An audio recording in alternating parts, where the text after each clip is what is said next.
ముఖ్యంగా మనం మాట్లాడుకోవాల్సింది పూరన్ గురించి. పూరన్‌కి వాళ్ళు 21 కోట్లు ఇచ్చారు. ఇంతకుముందు లక్నో ఓనర్‌ని తనకెందుకు అంత ప్రైజ్ ఇచ్చారని అడిగితే, పూరన్ అనేవాడు వరల్డ్‌లో ప్రెజెంట్ టాప్ టీ20 బ్యాట్స్‌మన్ అని చెప్పాడు. అటు క్లాసన్ తర్వాత పూరనే టాప్ బ్యాట్స్‌మన్ అని చెప్పాడు. అలాగే సన్ రైజర్స్ క్లాసన్‌కి 21 క్రోర్స్ ఇచ్చారు. తను మాత్రానికి అద్భుతంగా ఆడుతున్నాడు. మిడిల్ ఓవర్‌లో సూపర్ పర్ఫార్మెన్స్ చేస్తున్నాడు. ఆరెంజ్ క్యాప్ రేస్‌లో ఉన్నాడు. 2024లో ఫైనల్‌కి తీసుకెళ్ళాడు. తను క్లాసన్ అటు అద్భుతంగా ఆడదంటే ఇక్కడ మాత్రానికి పూరన్ ఫెయిల్ అవుతున్నాడు. కంటిన్యూస్‌గా ఫెయిల్ అవుతున్నాడు. ఈ సీజన్‌లో 8 మ్యాచెస్‌లో జస్ట్ 82 రన్స్ కొట్టాడు. 2 డకౌట్లు అయ్యాడు. నిన్న కూడా జస్ట్ 9 రన్స్‌కి అవుట్ అయ్యాడు. సూపర్ ఓవర్లో మళ్ళీ డకౌట్ అయ్యాడు. ఇలా అనకూడదు కానీ ఐపీఎల్‌లో చూసుకుంటే నంబర్ 1 ఫ్రాడ్ ప్లేయర్ అంటే పూరనే. ఎందుకంటే మ్యాక్స్‌వెల్ చూసుకుంటే మ్యాక్స్‌వెల్‌ని కూడా అలాగే అంటారు కానీ మ్యాక్స్‌వెల్ అట్లీస్ట్ పంజాబ్‌కి 2-3 సీజన్లు బాగా ఆడాడు. ఐపీఎల్ సౌత్ ఆఫ్రికాలో జరిగినప్పుడు మాత్రానికి పంజాబ్ తరఫున సెహ్వాగ్ కెప్టెన్సీలో తను రెచ్చిపోయి ఆడాడు. 90+ స్కోర్స్ కొట్టి పంజాబ్ని ఫైనల్కి తీసుకెళ్ళాడు. అండ్ అలాగే ఆర్సీబీ తరఫున ఒక 2 సీజన్లు తను సూపర్గా ఆడాడు. ఫాఫ్ డూప్లెసీ, విరాట్ కోహ్లీతో కలిసి మిడిల్ ఆర్డర్లో తను అద్భుతాలు చేశాడు.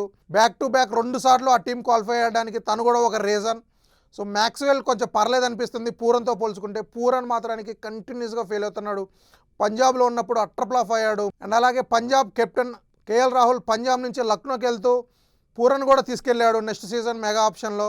కానీ అక్కడ కూడా కేఎల్ రాహుల్ కెప్టెన్సీలో తను అట్రప్లాఫ్ అయ్యాడు. అయినా కూడా లక్నో ఓనర్ తన మీద చాలా ఎక్స్పెక్టేషన్స్తో 21 క్రోర్స్ ఇచ్చాడు. అటు ఇంటర్నేషనల్ క్రికెట్కి రిటైర్మెంట్ ఇచ్చాడు చాలా తక్కువ ఏజ్లో. లీగులు సూపర్గా ఆడతాడేమో అనుకుని తను తీసుకుంటే ఇక్కడ ఫెయిల్ అవుతున్నాడు. చూడాలి మరి తను ముందు అయినా మంచిగా ఆడతాడా. ఎందుకంటే అటు ఆల్రెడీ రిషబ్ పంత్ ఫెయిల్ అవుతున్నాడు. తనకి 27 క్రోర్స్ పెట్టారు. తను అట్రప్లాఫ్ అవుతున్నాడు. ఆడినా కూడా చాలా స్లోగా ఆడుతున్నాడు.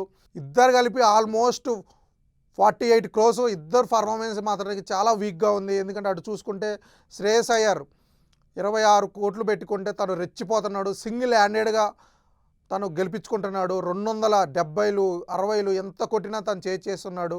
అద్భుతంగా ఆడుతున్నాడు. కెప్టెన్సీ సూపర్గా చేస్తున్నాడు. లాస్ట్ ఇయర్ ఫైనల్కి తీసుకెళ్ళాడు. ఈ ఇయర్ ఆల్రెడీ టాప్ 1లో ఉంది పంజాబ్ సూపర్ కింగ్స్. సో తనతో కంపేర్ చేస్తే ఇటు రిషబ్ పంత్ అవ్వచ్చు, పూర్ణ అవ్వచ్చు, అంతంత కోట్లు పెట్టి కొన్ని యూజ్ లేకుండా అయిపోతుంది. చాలా వరస్ట్ పర్ఫార్మెన్స్ వాళ్ళిద్దరిదైతే.